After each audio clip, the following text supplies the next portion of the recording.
지적인 분들은 글을 잘 쓰시고요. 설교를 너무나 잘하십니다.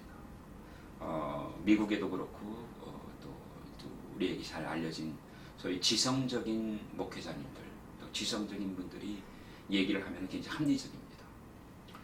이 지성적인 부분들하고 그 영적인 부분이 매치가 잘 될 때는 우리에게 혼동이 되지 않고 잘 따라갈 수 있지만, 지성적인 영역이 영적인 부분과 매치를 안 되고 도저히 용납이 안 되는 부분들이 많습니다. 예를 들어서 이제 그런 부분들이 나중에 홍해바다가 갈라진 것은 지성적인 부분으로 설명이 된 것은 결과론적인 부분이고, 결과론적 부분이 일어나기 전에 모세 입장에서 모세가 굉장히 지적인 사람이라면 또 손을 들어서 홍해바다를 가리키라고 했을 때 이것은 미친 사람의 짓입니다. 또 굉장히 지성적인 사람 입장에서 예수님께서 12제자를 부르셔서 그냥 축사하시고, 그러니까 he gave thanks, 감사하시고 떡을 나눠주라고 한 것은 미친 사람들의 짓이거든요.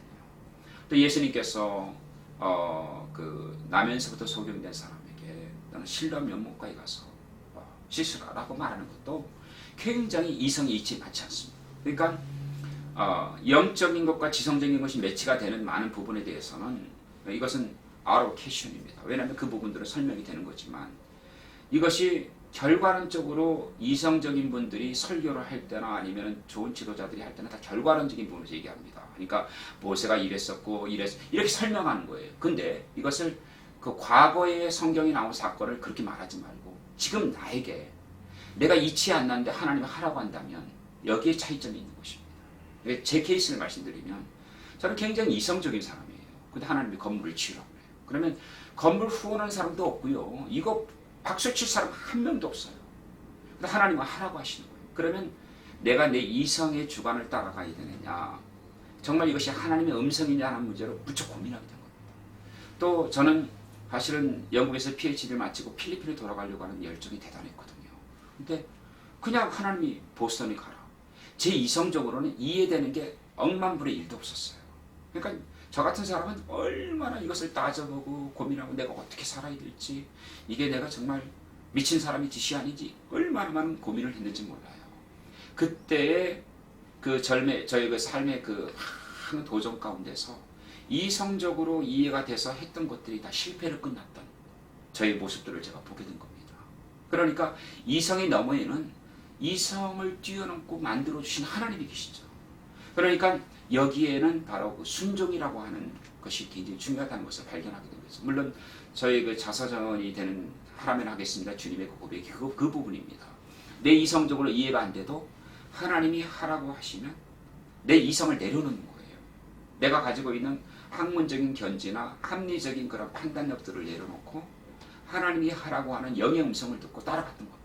근데 결과론적으로는 됐던 것이죠. 이것은 결과론을 얘기하는 사람은 또 이성적으로 설명할 겁니다. 그것은 설명하는 사람으로 돼서가 아니라 우리 삶은 매일매일 디시전 메이킹을 해야 되는데, 이것 가운데 나는 내가 합리적이고 나이스하고 좋은 사람으로 내 이성이 판단을 따를 것이냐, 아니면 이것을 내가 주님의 음성을 듣고 따라갈 것이냐 할 때는 딱 한 가지밖에 없습니다. 물을 끓는 양의 기도의 양이에요. 그 기도의 양에 따라서 하나님의 음성을 듣는 겁니다. 그러니까 질문해 주신 것처럼 이성적인 분들이 기도 안 하고 하면 이성만 타치해버려요. 근데 사람들은 굉장히 고상하고 너무너무 좋잖아요. 사실은 C.S. 루이스의 글 읽으면 너무나 좋아하고 필립 얀시의 책들 참 좋습니다. 근데 하나님이 내 생각에 이해가 안 되는 걸 하라고 한다면 어떻게 해야 합니까? 그것은 어떻게 들을 수 있습니까? 이것은 나를 쳐서 복종시키고 내 판단력을 내려놓고 주 앞에 무릎을 꿇고 주님이 성령을 통해서 주시는 감동, 말씀을 통해서 주시는 감동, 찬성과 기도 가운데 주시는 감동을 따라서 행하는 거거든요.